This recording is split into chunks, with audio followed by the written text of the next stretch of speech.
I think so. I mean, I was born there, so going back and kind of just taking everything in when I get there, I think it's a pretty special. And obviously, we're going there for train camp, and I need to be focused. But at the same time, when we have free time, I think it's pretty cool to kind of just take everything in and kind of just enjoy the moment. Have you been there since you were a baby?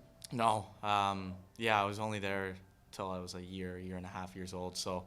I don't really remember Yeah. much, to be completely honest. Yeah, and that was Sydney? Yeah, Sydney, Australia. Okay. So I just want to make sure the facts right. So you were born in Manly, which is a Sydney suburb, moved away when you were one and a half Yeah, to Osaka, and that's where you learned hockey yeah, when you moved to Canada, yeah. right? Okay.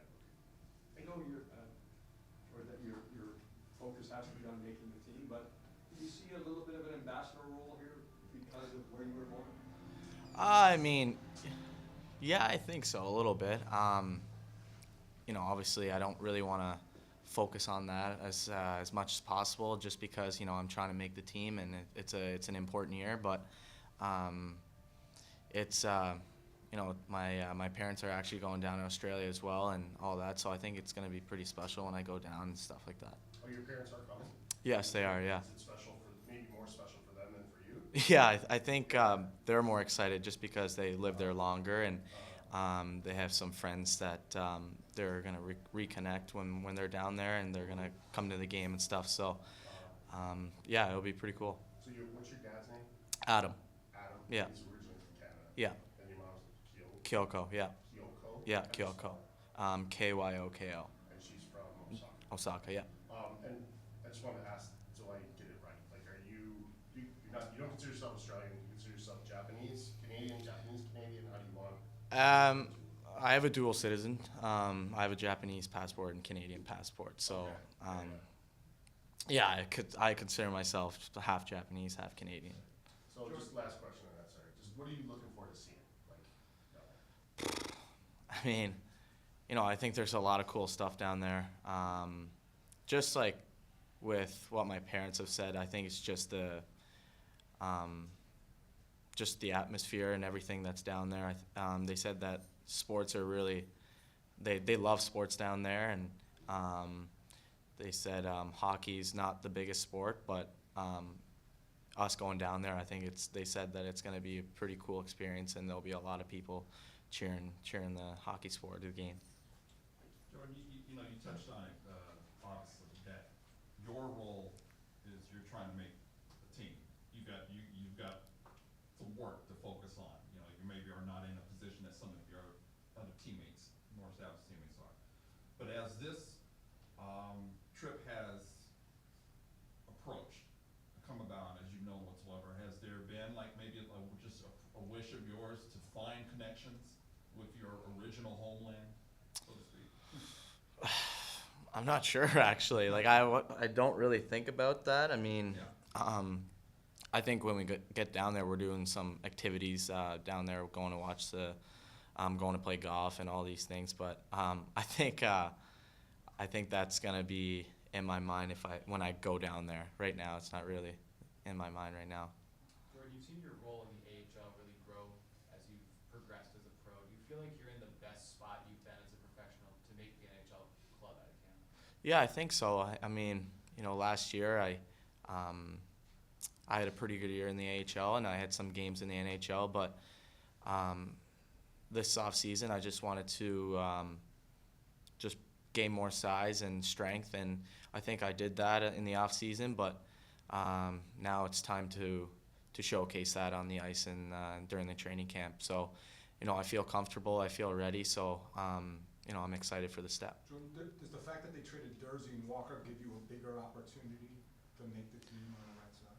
Yeah, I mean, obviously they were great players last year, and they were one of the bigger roles that they had last year. But them leaving, it kind of puts me in a spot that I have more chance this year to make the team, and yeah, and I'm excited for the challenge. But obviously, there's going to be some adversity that I have to face, and hopefully I can overcome that. Jordan, you mentioned the challenge there. The guy you're probably fighting for spot is Frank Clark, who comes with so much draft pedigree, a great year in the OHL. What are you expecting out of that battle this training camp?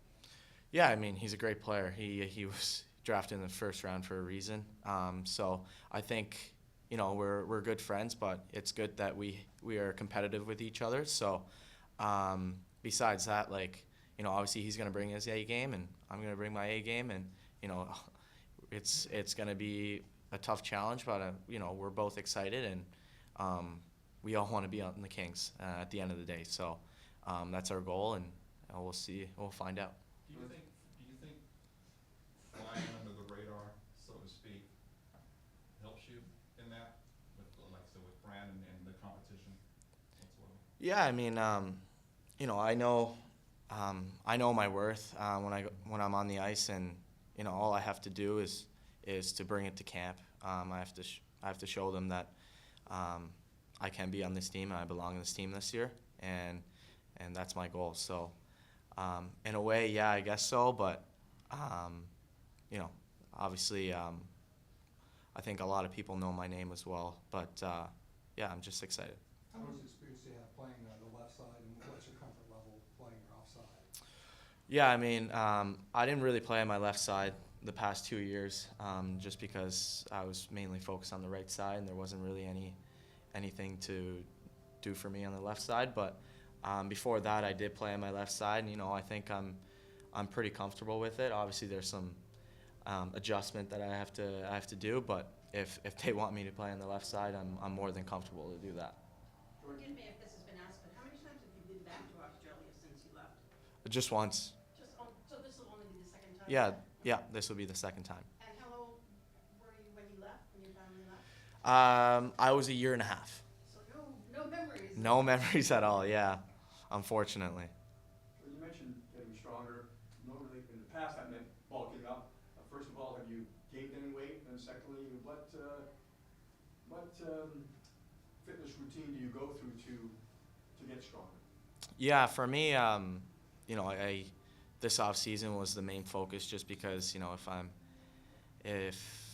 I'm a little undersized defenseman, so for me to, you know, be able to play in the NHL, I think I had to bulk up a little bit. So that was the main focus, and, you know, I think I gained about 10 pounds or so. And for me, I lose weight easily, so my main focus was to, you know, train every day, but to eat as much as I can, to be honest. Looking at a role for you next year, a guy that's fighting for a spot on the left side is Toby Bjornford. You played a decent amount with Ontario last year. If you guys do both make the team, will it be easier having a guy you have established chemistry with? Yeah, you know, last year I was with him the whole year in the NHL, so, you know, I know when he brings his A game, I know how he plays, and he knows how I play when I bring my A game. So we're pretty comfortable with each other, and you know, I wouldn't be surprised if we matched up together in Australia. And in your view, what is Toby's A game? What does he do when he's at his best? I think just keeping it simple. You know, he's a great skater. He's smart. He moves the puck well. So for him, like, obviously in the D zone, he's really reliable. And when he's bringing his A game, you know, obviously he can create some offensive instincts. And I've seen that in the AHL. So I wouldn't be surprised if he can do that in the NHL as well.